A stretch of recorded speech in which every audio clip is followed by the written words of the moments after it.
Eşek oğlu eşek. Dişi lan bu. Dur. Başa. Başa.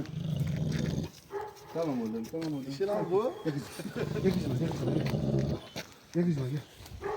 Aferin benim kızıma, aferin kızıma. Çok akıllı. Dur lan, inek oğlu inek. Baba orada sen sat. Gel kızım, gel.